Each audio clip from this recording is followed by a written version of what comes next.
Se vocês imaginarem o que está acontecendo no submundo da campanha, eu disse outro dia que, desde a proclamação da República, se juntar todos os presidentes da República, ninguém, e nem todos juntos, conseguiram utilizar a máquina em benefício da sua própria campanha, como está sendo usada nesse governo.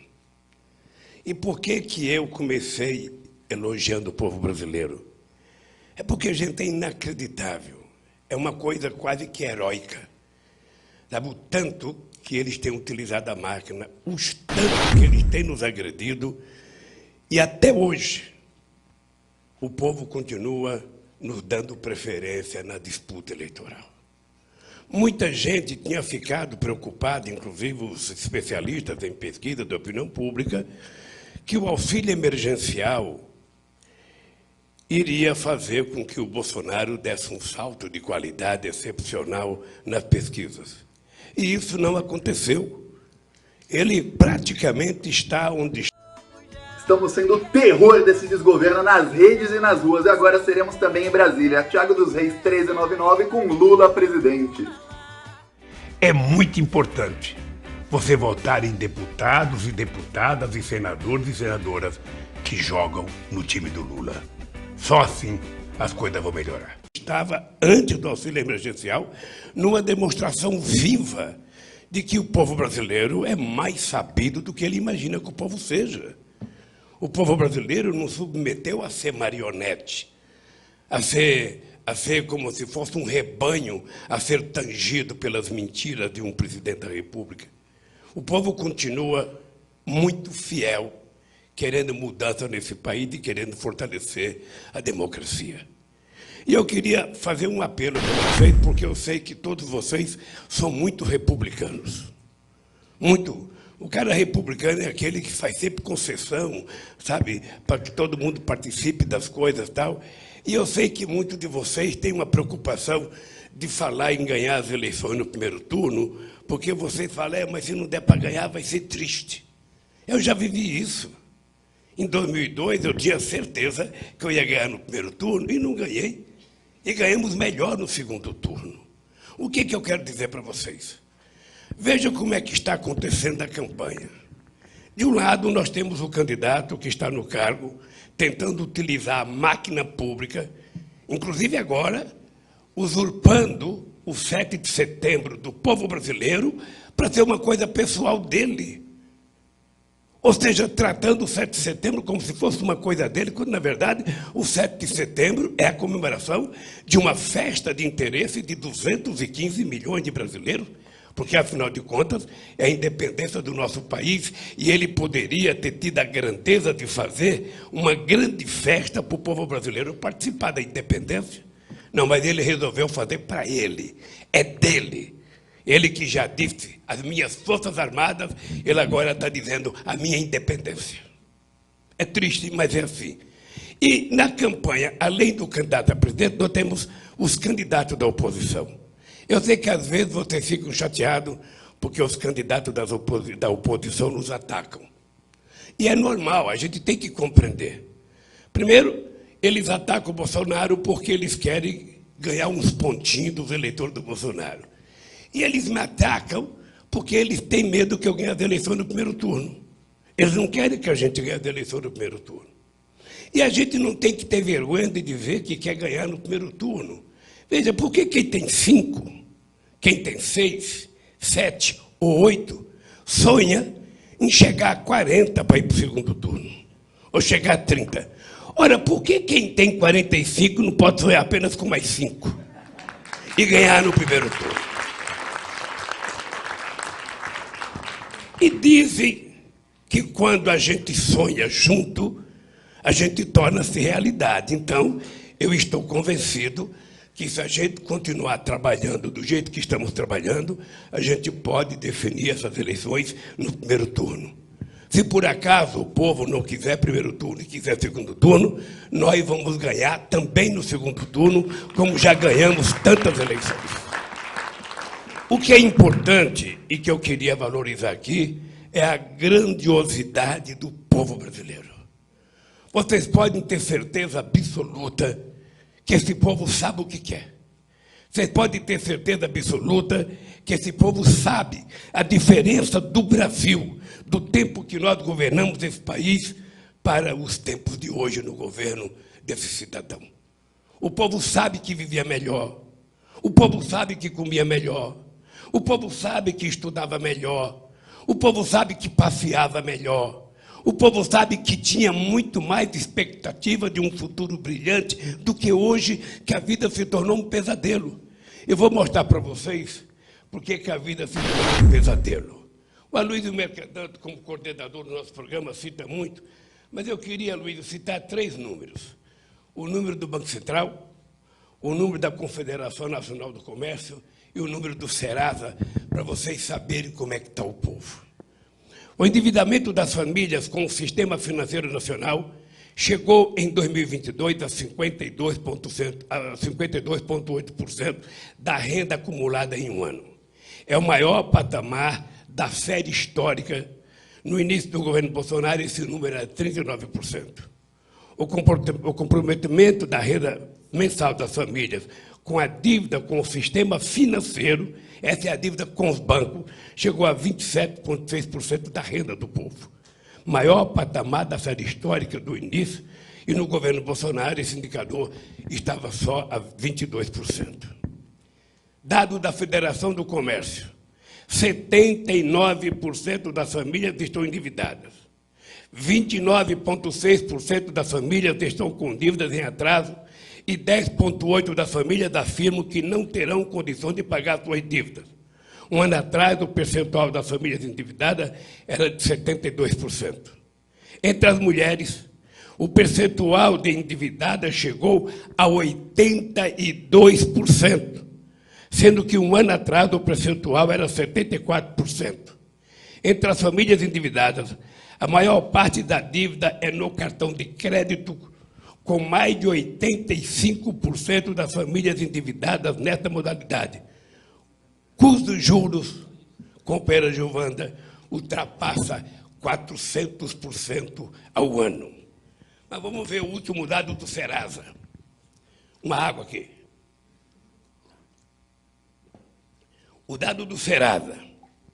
O Serasa anuncia: o número de brasileiros negativados atingiu, em maio de 2022, novo recorde, segundo o Serasa.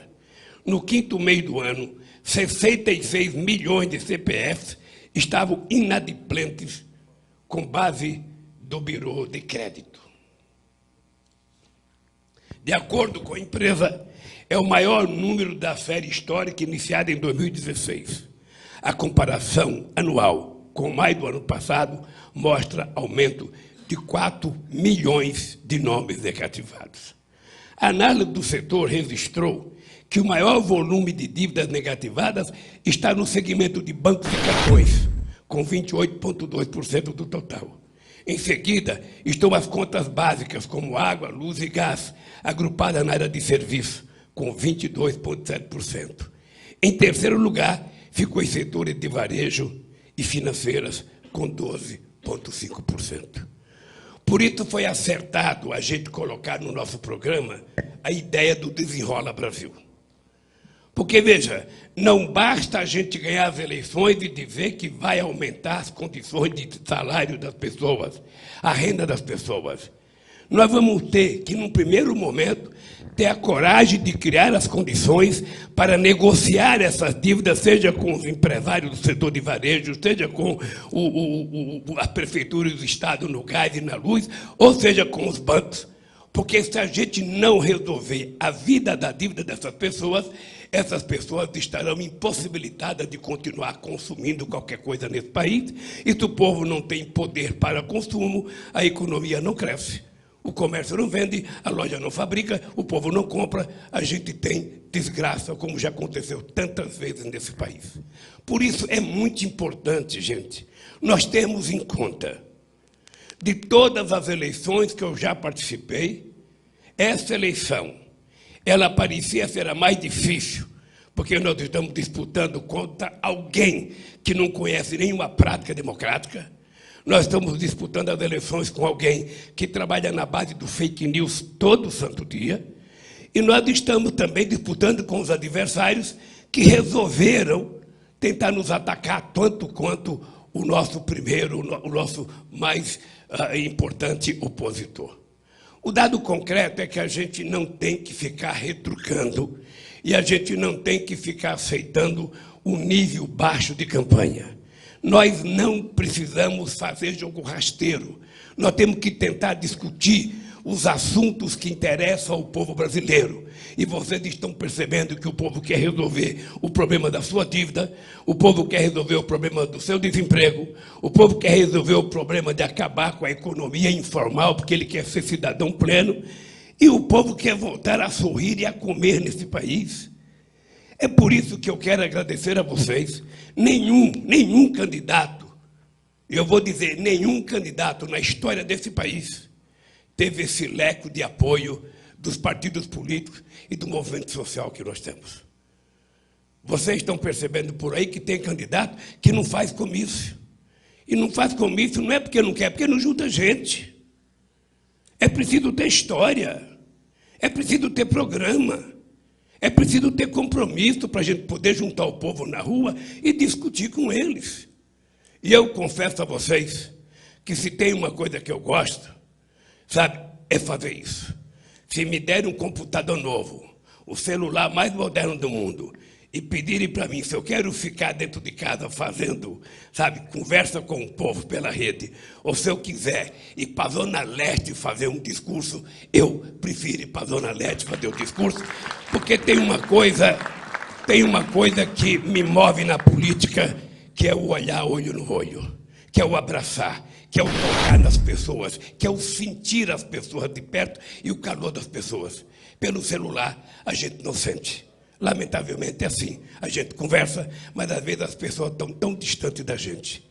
Então, Gleice, essa campanha eu quero dizer para você. Falta 20 e poucos dias, 26 dias.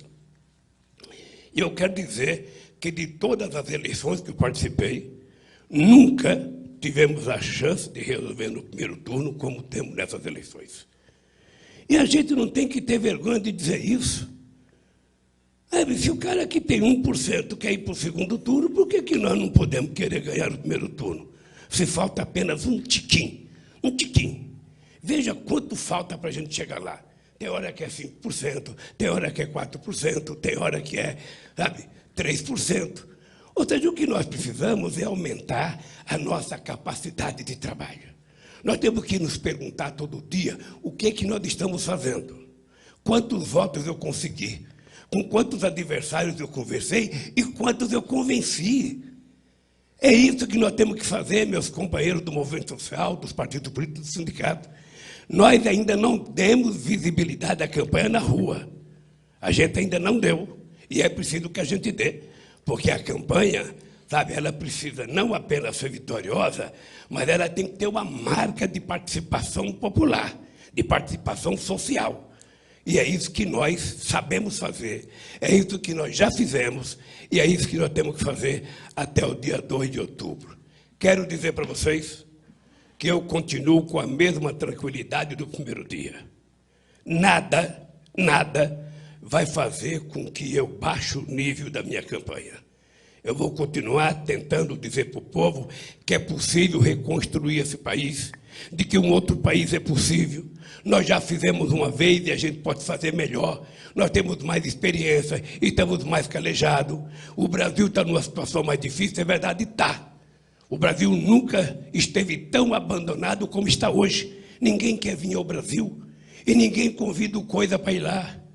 Ninguém convida. Ou seja, e o que nós vamos fazer? Uma das coisas que nós vamos fazer é restabelecer para o Brasil a cidadania internacional. Nós vamos conversar com o mundo, vamos receber o mundo aqui dentro e vamos visitar o mundo, porque é preciso que nesse mundo globalizado a gente faça política internacional com muita grandeza e com muito respeito. O Brasil não precisa de contencioso. O Brasil não precisa de inimigo. Chega a Guerra do Paraguai. A gente não precisa disso. A gente quer paz. A gente quer paz com todos os países. Eu disse outro dia que eu espero que a guerra da Rússia e da Ucrânia tenha acabado antes da gente ganhar as eleições. Porque se a gente ganhar e a guerra não tiver acabada, nós vamos lá conversar com eles para dizer que guerra não interessa a ninguém, apenas aos vendedores de armas, e nós queremos vender cultura, livro, queremos vender, sabe, comida para a humanidade. O dinheiro que está sendo gasto na guerra, tanto pelos que estão envolvidos, quanto pelos que estão fornecendo armas, possivelmente daria para dar comida aos 900 milhões de seres humanos pobres que vão dormir todo dia com fome no planeta Terra. É com esse discurso, meus companheiros, que a gente vai ganhar essas eleições. E é com esse discurso que a gente vai governar o Brasil.